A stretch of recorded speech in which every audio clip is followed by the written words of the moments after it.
Inirekomendang suspindihin ang ilang opisyal ng Bureau of Customs matapos silang sampahan ng reklamo sa DOJ o Department of Justice. Kaugnayan ang mga smuggled na luxury vehicle na nasabat sa Batangas Port. May report si June Veneracion. Makaraan ng 3 buwan mula nang dumating sa Port of Batangas ang 14 na umano'y smuggled na mamahaling sasakyan na ito mula United Arab Emirates na nagkakahalaga ng 145 million pesos. Nagsampa ngayong araw ng reklamo ang Bureau of Customs sa Department of Justice laban sa mga sangkot sa smuggling. Paglabag sa Tariff and Customs Code ang isinampa laban sa importer na si Rolando Cuevas, may-ari ng Monaca Trading at kanyang mga kasama.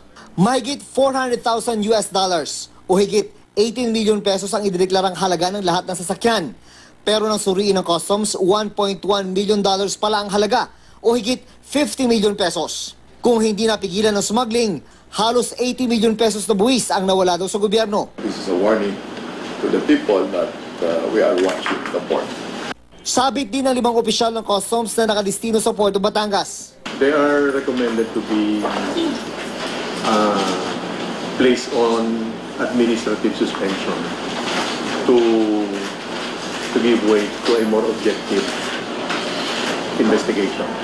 Isa-isa namin kinuha ang panig ng 5 customs official. Anila, nagulat daw sila sa reklamo sa kanila. Sa telebisyon lang daw nila ito nalaman. Hindi raw muna sila magbibigay ng komento kaugnay rito. Sinusubukan pa namin kunin ang panig ng Monaca Trading. June Veneracion, GMA News.